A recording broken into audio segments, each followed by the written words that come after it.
అందరికీ నమస్తే అండి. చాలామంది మానసిక సమస్యలతో బాధపడుతూ ఉంటారు.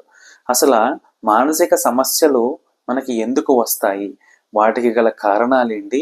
ఏ ఏ గ్రహ ప్రభావాల వల్ల మనం మానసికంగా ఇబ్బంది పడుతూ ఉంటాము? ఎటువంటి రెమెడీస్ అనేవి మనం చేసుకోవాలి అన్న దాని గురించి ఈ వీడియోలో నేను క్లియర్‌గా చెప్తాను. ఈ వీడియో దయచేసి పూర్తిగా చూడండి. ప్రతి మనిషికి కూడా మానసిక సమస్య అనేది ఖచ్చితంగా ఉంటుంది.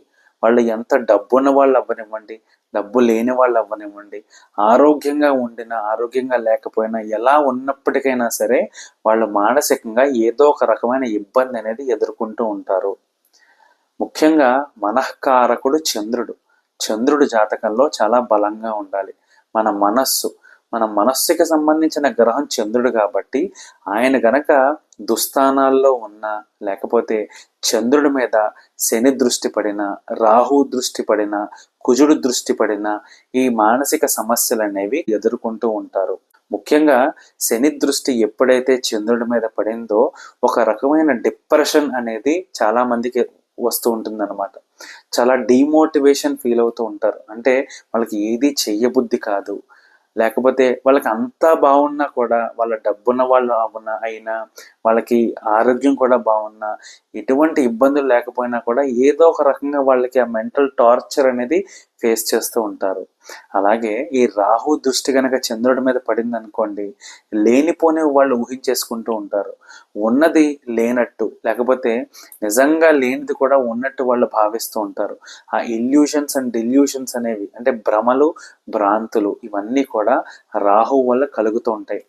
నిజమైన మెంటల్ ప్రాబ్లం ఏంటో తెలుసా అండి? చాలామంది మాకు ఎవరికి వినపడని సౌండ్స్ అనేవి మాకు వినపడుతూ ఉంటున్నాయి. అలాగే ఇంకొకటి చాలామంది మాకు కనబడుతూ ఉంటున్నారు. ఇలాంటివన్నీ చెప్తూ ఉంటారు. అది నిజంగా జరగచ్చు, జరగకపోవచ్చు, లేకపోతే వాళ్ళ మానసికంగా అలా ఊహించుకోకపోవచ్చు. మనకి తెలియదు. కానీ ఒక రకంగా మానసికంగా వాళ్ళు ఇబ్బంది పడుతున్నారు అంటే ఇటువంటివన్నీ కూడా వాళ్ళు చూస్తూ ఉంటారు, వింటూ ఉంటారు. ఇలాంటివన్నీ జరుగుతూ ఉంటాయి. సో రాహు యొక్క దృష్టి చంద్రుడి మీద ఉండడం అనేది చాలా ఇబ్బందికరమైన పరిస్థితులన్నింటినీ కూడా చేరుస్తుంది దగ్గరికి. అలాగే కుజుడు దృష్టి కనుక చంద్రుడి మీద ఉంటే ఆ ఎగ్గరేషన్ అనేది ఉంటుంది. ఇప్పుడు చూడండి, చాలా మంది కోపంలో ఇష్టం వచ్చిన పనులు చేసేస్తూ ఉంటారు. చేతిలో ఏముంటే అది విసిరేస్తూ ఉంటారు, లేదా కొట్టేస్తూ ఉంటారు. ఇలాంటివన్నీ ఎందుకు? ఒక రకంగా వాళ్ళు డిప్రెషన్లో ఉన్నా వాళ్ళు ఎందుకు ఇలాంటివన్నీ చెయ్యాలి? కుజుడి యొక్క ఆస్పెక్ట్ కనుక చంద్రుడి మీద ఉంటే వాళ్ళు చాలా అగ్రెసివ్గా ఉంటారు.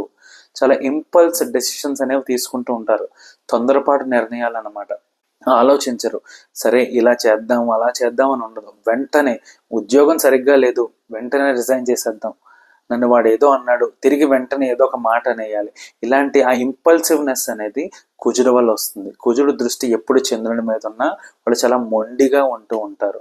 అలాగే వీటన్నిటికన్నా ముఖ్యంగా గురువు కూడా చాలా ముఖ్యమండి. ఎప్పుడైనా సరే గురుగ్రహం గనక మన జాతకంలో ఎఫ్లిక్ట్ అయ్యారనుకోండి, గురుగ్రహం సరిగ్గా లేకపోయినా, గురుగ్రహాన్ని వేరే వ్యతిరేక గ్రహాలు చూస్తున్నా, గురుగ్రహానికి సంబంధించిన స్థానాలు వేరే ఇతర వ్యతిరేక గ్రహాల ద్వారా చూడబడిన ఇక్కడ గురుగ్రహం సరిగ్గా లేనట్టు. ఎప్పుడైనా సరే గురుబలం ఒకళ్ళ జాతకంలో లేదు అంటే వాళ్ళు ఎంతో ఇబ్బందికరమైన పనులు అనేవి ప్రీవియస్ జన్మలలో చేసి ఉండొచ్చు. సో ముఖ్యంగా గురువుల్ని నిందించడం, సాధువుల్ని అవమానపరచడం, సాధువుల్ని నిందించడం, ఉపాధ్యాయుల్ని, ప్రధాన ఉపాధ్యాయుల్ని నిందిస్తూ ఉండడం.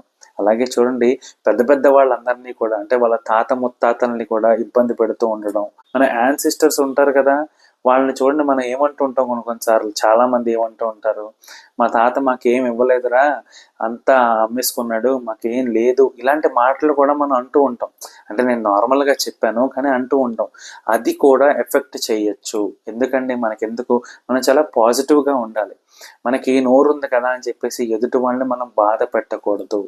నిజంగా ఒక భక్తుడు ఉన్నారనుకోండి భగవంతుడికి, ఆయన ఎంతో దేవుడికి దగ్గరగా ఉంటారు. అటువంటి వ్యక్తిని కనుక మనం బాధ పెట్టామంటే దాన్ని పరిణామాలు చాలా దారుణంగా ఉంటాయి. కట్టి కుడిపేస్తుంది అనమాట. ఎంతో ఇబ్బందికరమైన పరిస్థితులు మనకి ఏర్పడుతూ ఉంటాయి. మనకి సిచ్యువేషన్ బాగాలేదు అన్నప్పుడే కదా మనకి మానసిక స్థితి అనేది దెబ్బతింటుంది. సరైన ఉద్యోగం రావట్లేదు, పిల్లలు మా మాట వినట్లేదు, సరైన రిలేషన్షిప్ లేదు, లేకపోతే అనుకున్నది జరగట్లేదు. ఇలాంటి వాటి వల్లే కదా మనం మానసికంగా మనం ఇబ్బంది పడిపోతూ ఉంటాం. సో గురువుల్ని ఎప్పుడు కూడా నిందించకూడదు, పెద్దవాళ్ళని గౌరవించాలి. మన బుద్ధి కూడా మనకి చాలా ఇంపార్టెంట్. చాలా బుద్ధిమంతులుగా మనం ఉండాలి, బుద్ధిమంతులుగా మనం జీవనాన్ని కొనసాగిస్తూ ఉండాలి. మన వక్ర బుద్ధి ఉందనుకోండి, ఇబ్బందికరమైన పరిస్థితుల్లోకి మనకి అది తోసేస్తూ ఉంటుంది అనమాట. వక్ర బుద్ధి ఎప్పుడూ ఉండకూడదు. ఇప్పుడు బుధుడు చాలా బలంగా ఉన్నారనుకోండి జాతకంలో, మనకు ఆ ఇంటలెక్ట్, బుద్ధి అనేది చాలా బాగుంటుంది. అలాగే మనకి స్కిల్ అనేది బాగుండాలన్నా కూడా బుధుడు చాలా బాగుండాలి. నర్వస్ సిస్టమ్కి, మన న్యూరాన్స్కి సంబంధించిన గ్రహం బుధుడు కాబట్టి బుధుడు ఖచ్చితంగా బలంగా ఉన్నారు అంటే మనం మానసికంగా చాలా బాగుంటాం, చాలా మంచి పాజిటివ్ ఇమాజినేషన్ ఉంటుంది. రాహు గనక ఈ బుధుడిని ఎఫ్లిక్ట్ చేశారనుకోండి, ఎప్పుడు కూడా నెగిటివ్ ఇమాజినేషన్, లేదా రాహు చంద్రుడిని చూసినా కూడా నేను ఇందాక చెప్పినట్టు వాళ్ళు లేనిపోనివన్నీ కూడా ఊహించేసుకుంటూ ఉండడం.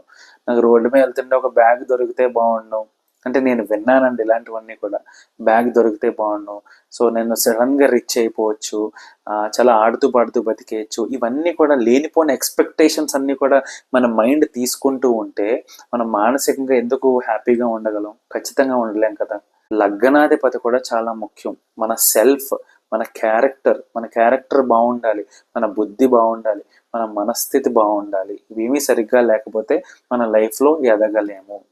చంద్రుడి మీద ఎఫ్లిక్షన్స్ పడినా, అంటే చంద్రుడిని శని చూసినా, లేకపోతే రాహువు చూసినా, కుజుడు చూసినా, లేకపోతే చంద్రుడు గనక దుస్థానాల్లో ఉన్న 6, 8, 12 స్థానాల్లో ఉన్న, అలా ఉండి వేరే వ్యతిరేక గ్రహాలైన శని కానీ, రాహువు కానీ, ఈ కేతువు కానీ, వీళ్ళ ఆస్పెక్ట్స్ అనేవి చంద్రుని మీద పడిన, లగ్నాధిపతి సరిగ్గా లేకపోయినా, అంటే లగ్నాధిపతి దుస్థానాల్లో ఉన్న, లగ్నాధిపతి పాపకర్తరి యోగంలో ఉన్న.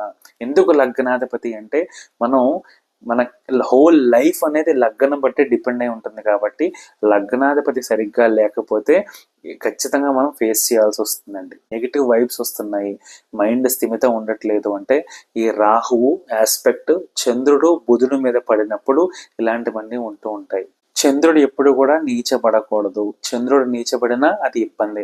అలా అని చెప్పేసి మీకు ఒక ఇంపార్టెంట్ విషయం కూడా చెప్పాలండి. ఒక గ్రహం కూడా చాలా బలంగా ఉంది అంటే అది ఎప్పుడు అద్భుతంగా ఉంటుందని కాదు.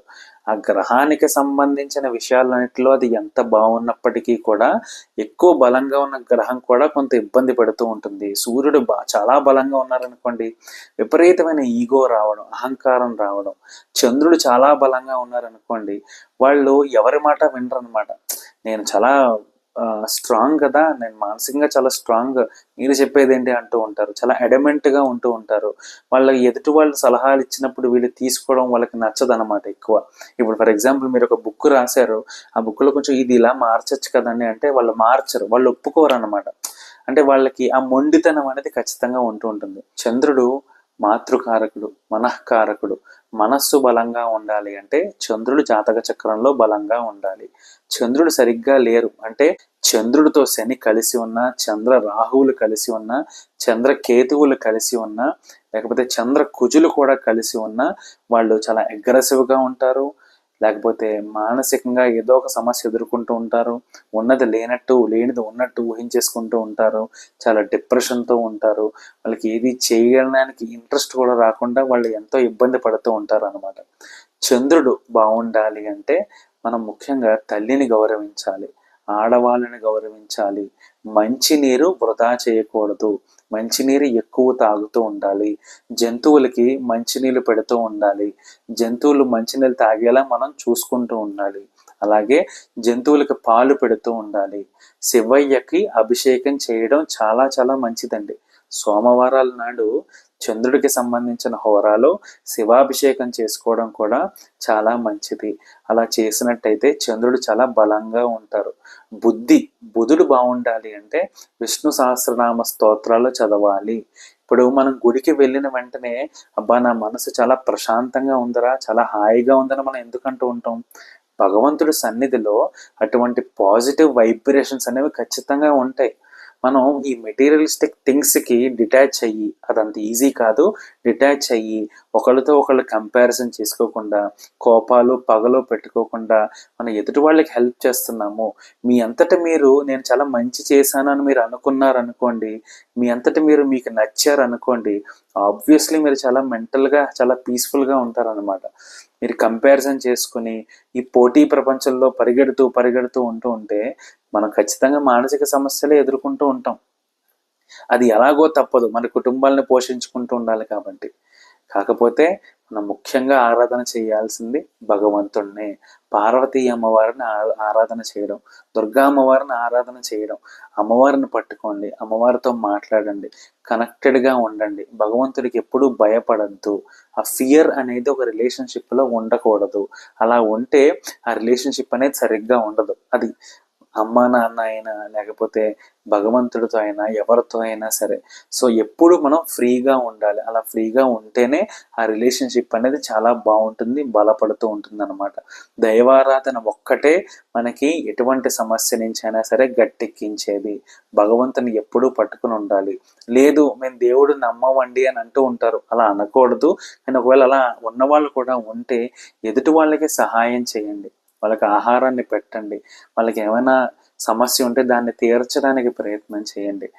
పశువులు జంతువులు ఉంటాయి కదా పాపం, మూగజీవాలు ఉంటాయి, వాటికి ఏదో ఒక మంచి చేయడం, ఆహారం పెట్టడం, ఇలాంటివన్నీ చేస్తే ఖచ్చితంగా మనకు ఆ సెల్ఫ్ సాటిస్ఫాక్షన్ అనేది ఆటోమేటిక్గా కలుగుతూ ఉంటుంది. భగవంతుడి దృష్టి మన మీద పడితే అంతకన్నా ఏం కావాలండి. ఆయన మనల్ని చల్లగా చూస్తారు. మీ అందరినీ కూడా భగవంతుడు చల్లగా చూడాలని అనుకుంటున్నాను, కోరుకుంటున్నాను. నా వీడియో కనుక మీకు నచ్చినట్టయితే లైక్ చేయండి, అలాగే నా ఛానల్కి సబ్స్క్రైబ్ చేసుకోండి. Thank you so much.